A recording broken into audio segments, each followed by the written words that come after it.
into the magic when we step into the magic when we step into the magic. Hey, how you doing? One of the things I was curious about talking about today came up because I was watching a video of a guy talking about emotions. It's like one of those pre-videos to watch one of his empowering programs or get his book too. And nothing against what he was saying, but one of the things I noticed is that there was a lot of information, like a lot of almost like rules that it almost felt like. And then he was speaking some things that really ring true for me. And what as I've been exploring my emotions, feeling them more fully, letting them wave through me and not attaching this, letting go of the story that is around the emotion, I've been finding for myself that emotion, like the biggest tool and the power of emotion for me is my showing of if I'm actually in alignment or if I'm not in alignment. If my choices and my habits are in alignment with what I truly want, what is the essence of me. That can be very vague for some people, but it's truly if it's just aligned with this kind of inner part of me, my integrity is aligned because of my habits and my choices, and then I will have joy and happiness and peace be more of the undercurrent and overcurrent of my life, emotions. And when the other feelings come up, they are guiding me and supporting me and helping me to get back in alignment. So if it's depression, sadness, anger, frustration, any kind of perverted version of joy, happiness, or sexual feelings, they are inviting me to look within around that feeling and truly find that area, that belief that I've been holding and the story I've been framing around it that is actually not true. It's not based in reality, it's based on some story that I heard, based on something my parents told me, based on a belief that they had. In a sense, it's not for the greatest good of me and the world. And so as you're going through life and you get these feelings and frustrations and anger and things, some of those things are attached to these older things we've been holding on to. And it's just saying, hey, this is coming up right now. The universe is showing you that, a bunch of angry people, and this is a good time for you now, since this keeps coming up, for you to look at your challenge with being with anger and feeling your anger fully. And so the other aspect of emotion, especially around anger, is sometimes we just get angry because someone crossed our boundaries. They stepped on our, maybe not even boundaries, because boundaries could be very loose, but in a sense, like you're an animal and someone stepped on your tail, which is your boundary. And you get angry. And so if you express that anger without a spite towards that person, but just like, hey, do not step on my tail. Or even, you just stepped on my tail. That hurt. I don't like people stepping on my tail, and I would really appreciate you not. So if you're in a business with someone, a relationship, family relationship even, which can be more challenging, and someone's crossing that boundary, you have to say, when that comes up, sometimes it's not always the best time, or it doesn't feel like it, but just say, that crossed something for me. That was not something I want in my life. I would like to make a new agreement with you about how we talk to each other when we're both angry. I'd like to make a new agreement with you about how we interact as we're traveling. Whatever it is, but it's making that new agreement. First you express your feeling, your sadness, your anger, and maybe you felt hurt. So the person, you felt unrecognized, unlistened to, whatever it was. And you can just say that, but don't put it on them. Because really nothing is personal. It's a hard thing to grab onto, but nothing really is truly personal. So though they may have know how to push all your buttons and trigger you like crazy, because you know each other, and it's one way to get attention.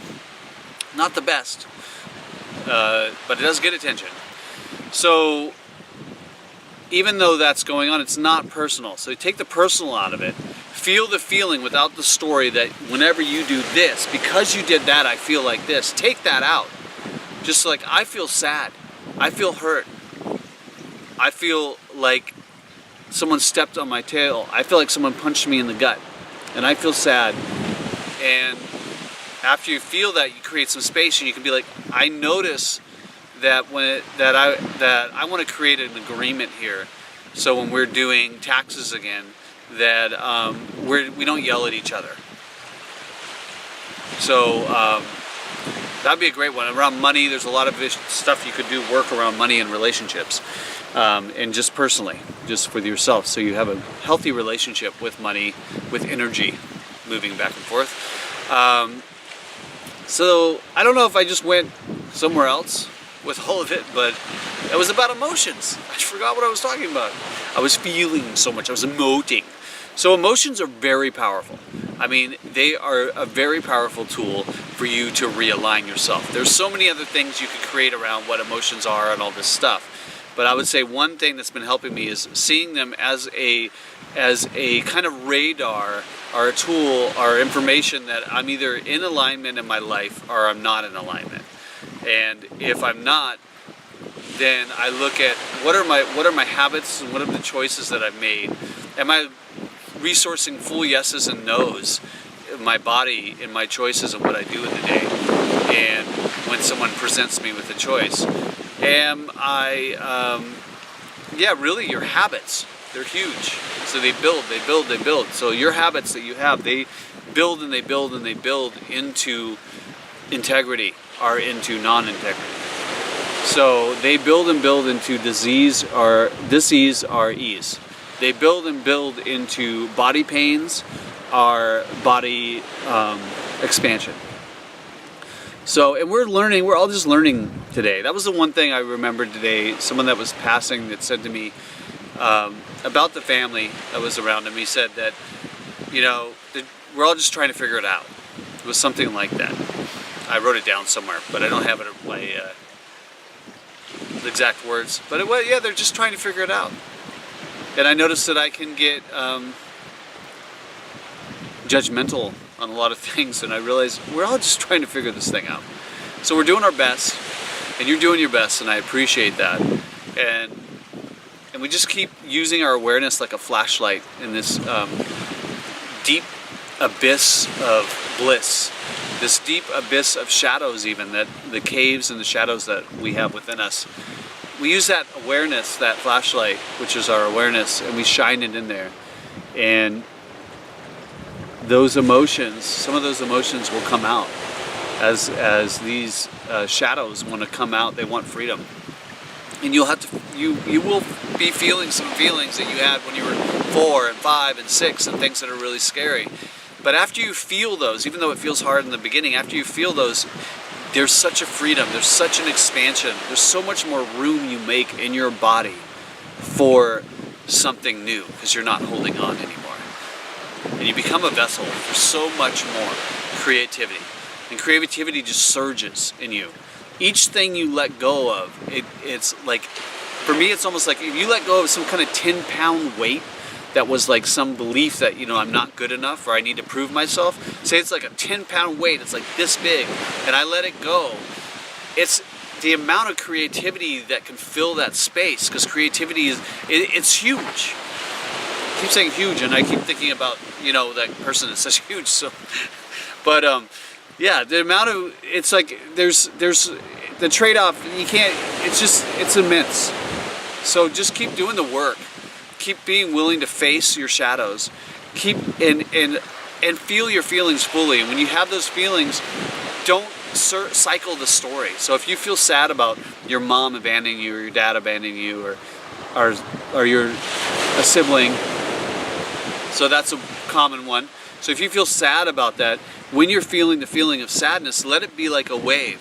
Like a wave, they're coming, and they go through you. And so let it be like a wave. That's all it's waiting for. In that cycle of the story, like, oh my God, I can't believe they left me. I can't believe this happened. I can't believe that happened. I was only 4. You know, that story is actually going to keep traumatizing you and keep you into it, and actually not allow you to let the emotion, these are not big waves right here, but let the emotion actually completely wave and disperse and be able to be just laid out into the earth, where she can take care of everything, right? So you got the power to do this, and you can get support and help from other people. It's a great thing to do because it's fun. There's some people that we just like to work with, and so you can get help by other people too. It's great. And taking time for meditation, and taking time when you feel a feeling coming up, create some time for yourself that day, or if you can in that moment, to feel the feeling. Notice the trauma or the story that's behind it. Let the story go and just let the feeling feel fully. And shine that your awareness like a flashlight upon that thing that may seem like a monster, and it wants to be free. It'll go free. It may not all go free right now, but it starts to come out into the light. It's like the peeling of the onion. So some of these things we slowly work with. It took us a while to hold on to them. And so there is not necessarily a magic pill to anything. We do have to do the work. And even the ayahuasca and all those things,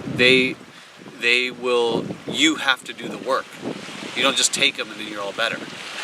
They invite you to face the work. So to face yourself. And I know you can do it. We have the power to do it. We have so much power and awareness in us. We have so much ability to thrive and to create a thriving world and to create a thriving home and to create thriving relationships. And know you're worth it. I mean, there's some songs out there, right, about that, but they always seem kind of like on a negative zone, some of them, but just know you're worth it. You're not more worth it than anybody else. Everyone's worth it. Everyone's royalty. Everyone's of high value. So keep that in mind for yourself and everybody else as you do. And that's how you create a spiritual humility that doesn't ever knock yourself down. It's a spiritual humility when you honor and value yourself as sacred and everyone and everything else. The sacred in everything. I mean, you got this, we got this, and we're figuring this out. And so we're gonna make more peace on Earth. We're gonna make Earth cleaner, and the start of that is to make more peace within us, and to make our bodies more cleaner, and to make us more aligned with integrity. And then guess what? The outside always reflects the inside. If you don't believe me, go out and experience it some more. You'll figure it out. The outside reflects the inside. Go have some more experiences. Notice what you're thinking, what you're saying, what you're watching, what you believe, and as you explore those, you'll start realizing, wow, my outside is actually reflecting where I'm at inside. Where I'm resonating, the other things are coming to me at that resonation. So they're coming at me at that vibration. So yeah, so peace to you and all you do, and I'll let the ocean take it out.